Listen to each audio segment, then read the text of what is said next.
Jumpa lagi dengan saya Paulus Wiratno, tentunya dalam program Making Life Better. Sahabat yang saya kasihi di dalam Tuhan, kita akan merayakan Hari Jumat Agung, Hari Kematian Kristus di kayu salib. Sebuah hari yang sangat penting bukan hanya buat saudara dan saya, tapi penting buat babak baru kehidupan manusia. Karena melalui darahnya itulah udah ada jutaan orang yang mengalami keselamatan, mengalami pemulihan, mengalami kesembuhan, mengalami kelepasan, mengalami kebahagiaan. Itulah sebabnya saya mau mengingatkan kembali betapa pentingnya kita punya rasa penghargaan yang tinggi terhadap apa yang dilakukan oleh Kristus di kayu salib. Amin. Kadang-kadang kita sering menyanyikan ada kuasa dalam darahnya. Kita bahkan membaca syair atau puisi mengenai darah Yesus.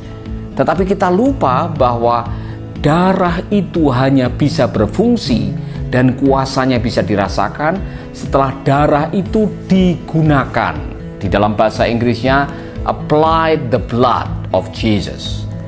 Kalau kita hanya sekedar menyanyi, kalau kita hanya sekedar membaca, kita sekedar mengingat, tapi tidak pernah menggunakan darah itu, maka dampak efektivitas darah itu tidak akan pernah dirasakan. Coba bayangkan, ribuan tahun yang lalu ketika Musa memerintahkan kaum ayah untuk membunuh domba, kemudian darahnya itu ditampung di baskom atau di cawan, dan dipesankan setiap bapak harus mengoleskan darah itu di ambang pintu. Dan barang siapa yang mengoleskan darah itu di ambang pintu, maka malaikat maut akan melewati rumah-rumah atau kemah-kemah itu. Nah, saudara-saudara, coba bisa dibayangkan seandainya seorang bapak yang sudah membunuh dombanya, kemudian sudah mengumpulkan darahnya itu atau menampung darahnya di baskom, tetapi dia lupa mengoleskan darah itu di ambang pintu. Apa yang terjadi? Anak sulungnya masih akan mengalami musibah atau malapetaka, kematian. Mengapa? Lupa menggunakan darah. Apa maknanya bagi kita sekarang? Kitab Wahyu mengatakan, oleh darah anak domba dan oleh kesaksian kita, iblis dikalahkan.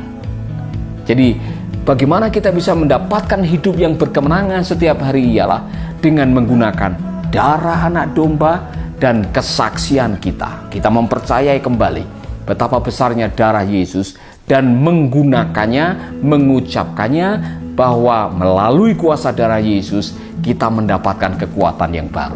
Setiap hari, saudara-saudara.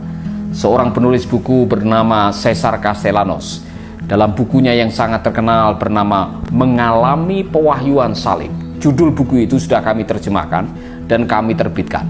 Di dalam bukunya dia bersaksi bagaimana ada orang-orang tua yang memiliki anak yang nakal, yang begitu memusingkan orang tua. Dan orang tuanya setiap malam mulai menumpangkan tangan dan mendoakan dengan mengatakan, oleh darah anak domba, maka seluruh hal-hal yang membuat anak ini nakal atau kekuatan-kekuatan yang lain yang telah mempengaruhi perilaku anak ini, aku patahkan, aku tangking, aku hancurkan di dalam nama Yesus. Haleluya, amin. Dan tidak lama setelah itu, saudara, anaknya mengalami perubahan-perubahan yang luar biasa. Saya sendiri punya pengalaman pada waktu diminta untuk mendoakan orang yang kena santet. Seorang ibu yang mengalami pendarahan di rumah sakit selama 11 hari. Dan pada akhirnya dokter angkat tangan oleh karena tidak bisa mengoperasi apa yang ada di dalam perutnya. 8 kali di sinar rongsen, dan dari hasil rongsen itu didapati bahwa ada peniti, ada paku, ada silet yang ada di dalam perutnya ibu itu. Nah, saudaraku, pada waktu saya dimintai tolong, dengan pertolongan Tuhan, saya dengan istri datang di rumahnya hari Rabu malam.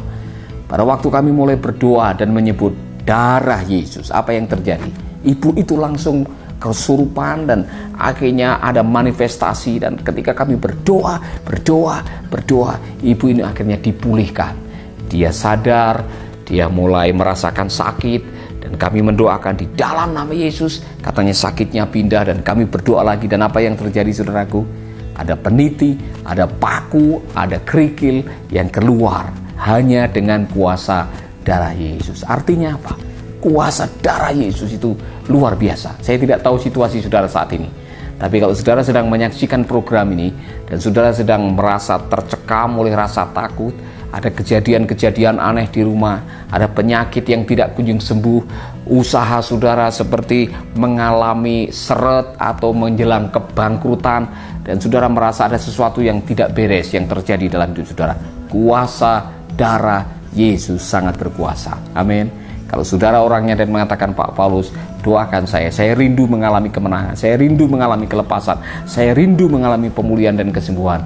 Darahnya amat kuasa, sucikan hidup kita dari dosa. Amin, saudaraku. Mari kita berdoa. Tuhan yang baik, Tuhan yang memahami dan mengerti situasi kami saat ini, kami berdoa agar kiranya dengan kuasa darah-Mu ada pemulihan, ada kuasa, ada jamahan, ada kelepasan. Karena kami percaya darah Yesus berkuasa mengalahkan semua kekuatan-kekuatan jahat. Di dalam nama-Mu kami berdoa. Amin. Amin. Saudaraku, kalau engkau mengalami pemulihan, engkau mengalami kelepasan dan kesembuhan melalui doa ini, jangan lupa tuliskan kesaksian saudara dan alamatkan seperti yang tertera di bawah ini. Kami senang sekali bisa menyiarkan kesaksian saudara karena bisa memberkati saudara-saudara kita yang lain yang ada di penjuru dunia, bukan hanya Indonesia, karena program ini juga disiarkan dan semua orang bisa mendengarkan program ini. Tuhan memberkati saudara, sampai jumpa lagi. Bikin hidup lebih baik.